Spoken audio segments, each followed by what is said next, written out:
사실 요새는 옛날처럼 단순히 마른 몸매보다는 약간 탄력 있고 피부 결을 살리는 이런 거 많이 선호하시고 있긴 하거든요. 막 미끈하게 팔뚝이나 다리가 쭉 떨어지는 라인보다는 약간 근육결이 드러나면서 피부가 탄탄하게 올라붙는 이런 거 많이 선호하시고, 허리도 그냥 가늘고 이런 거보다는 허리에서 골반으로 이루어지는 라인이 아름답고 또 복부도 11자 복근이 좀 탄탄하게 드러나고 이제 이런 것들을 많이 선호하는 추세로 바뀌신 것 같아요. 예전엔 사이즈 감소, 지방 감소하는 시술 많이 하셨어요.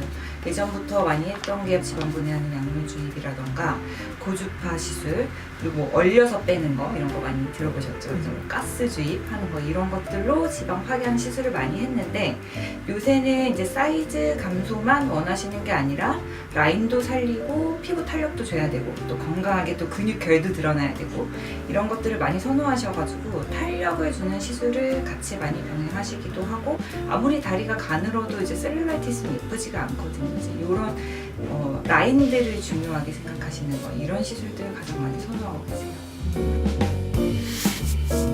이제 가장 필수인 건 체지방이 줄여야 되기 때문에 식이요법과 운동을 같이 하는 거 가장 많이 권해드려요. 시술만으로 파괴할 수 있는 지방은 사실 한정돼 있거든요. 그래서 식이요법과 운동을 같이 해주시는 거를 권해드리긴 하는데, 이제 주사나 이런 시술들로 줄일 수 있는 지방의 사이즈는 사실 한계가 있어요.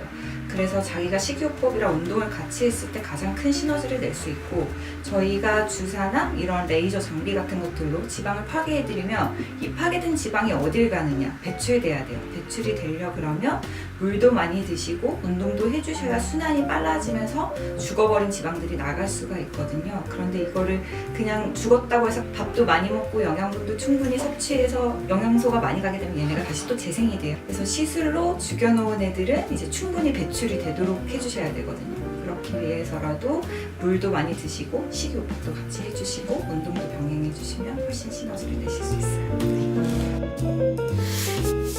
사실 다이어트가 체질이 있긴 있어요. 내가 다른 사람들이랑 똑같은 양 먹어도 아무래도 내 위장관이 먹은 걸 다 흡수하는 애들이랑 사람마다 먹은 거의 절반만 흡수하는 애들이랑 이거는 타고난 체질이 다른 거긴 하거든요. 그래서 아마도 살찌는 체질이 있긴 있어요. 그래서 이거를 어떻게 극복해야 되느냐, 이거는 사실 사람마다 위장관의 반응도 다르고 또 내가 에너지를 소비하는 세포에 대한 반응도 다 달라요. 그래서 아무래도 끝나고 나면 다이어트는 성공했어도 요요가 다시 오지 않을까 걱정하시는 분들이 굉장히 많은데, 사실 다이어트는 끝났다 이런 생각을 가지지 마시고 사실 평생 유지해야 되는 게 맞거든요. 많이 보시겠지만 이제 연예인들만 봐도 이제 조금만 살이 쪄도 다시 관리하고 이런 것들이 많잖아요.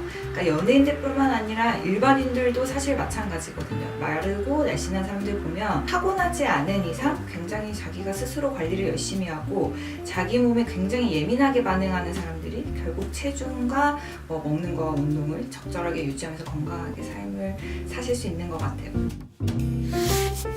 근데 이제 요요를 좀 줄일 수 있는 방법에 대해서 몇 가지 설명을 드리자면, 다이어트 끝나고 나서 자기가 자기 몸에 굉장히 예민해져야 돼요. 조금만 먹어도 내가 붓거나 살이 조금 붙은 것 같다 이러면 보통 사람들은 체중계 올라가지 않아요. 왜냐면 무섭거든요. 쪘을 것 같아서. 그러지 마시고 밖에 나가서 뛰고 먹는 걸 줄이고 1, 2kg가 다시 쪘을 때 빼는 건 굉장히 쉬운 일인데, 이걸 외면하다가 5kg, 10kg가 돼버리면 그동안에 이제 노력이 물거품이 되시는 거니까 내가 내 몸에 굉장히 예민하게 반응할 것, 이게 가장 첫 번째고, 요요가 안 생기는 생활의 기본적인 걸 알려드리면, 일단 운동을 하실 때 근육량을 늘려주시는 거, 이거는 아마 많은 분들이 알고 계실 거예요. 아무래도 지방보다 근육이 늘어나면 기초대사량이 늘어나고 내가 가만히 있어도 남들보다 에너지 소비가 늘어나기 때문에 이거는 근육량이 늘어나면 확실히 요요가 줄어들게 되세요.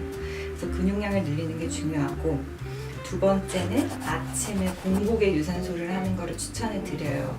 일단 지방대사가 섭취한 에너지가 없는 상태에서 에너지를 쓰게 되면 이제 몸에 쌓여있는 지방을 분해해서 쓰게 돼요. 그렇지 않고 내가 뭔가를 먹고 운동을 하게 되면 내가 방금 먹은 걸 소화하게 돼요. 그렇기 때문에 내가 군사를 정리하고 싶다 이러면 무조건 유산소 운동을 공복에 해주셔야 되거든요. 근데 이것 말고도 얘가 요요를 안 생기게 할 수 있는 이유는, 아침에 내가 일어나자마자 심박수가 올라가는 운동을 하게 되면 하루 종일 에너지 대사량이 증가하게 돼요. 그러니까 기본적으로 그냥 아침에 걷는 거랑 한 번 뛰어서 숨이 차도록 이제 심장 박동수를 올리고 난 다음에 생활을 하면은 하루 종일 소모할 수 있는 칼로리 양이 훨씬 늘어나게 되시거든요. 그래서 이렇게 해서 기초 대사량을 늘리는 방법. 마지막은 식이섬유랑 물을 많이 섭취하시길 권해드려요. 이제 먹는 게 내가 다 흡수가 된다, 이렇지 않고 내가 먹는 거에 절반만 흡수된다, 이러면 너무 좋잖아요. 그래서 식이섬유랑 물은 사실 이런 걸 도와주는 거예요. 식이섬유를 많이 드시면 아무래도 위장관에 체류하는 시간이 줄어들기 때문에 흡수가 저해되면서 원활한 배변 활동이 되고, 이제 물을 많이 드시는 것도 이런 위장관 활동을 도와주기도 하지만, 이제 나트륨이 많이 쌓이면 사실 다이어트의 최악의 적이잖아요. 그래서 나트륨 배출을 원활하게 도와주기 때문에 부종도 가라앉고 순환도 좋아져서 결국 독소나 이런 것들의 배출이 원활하게 되고 숙변 같은 것도 빠지기 때문에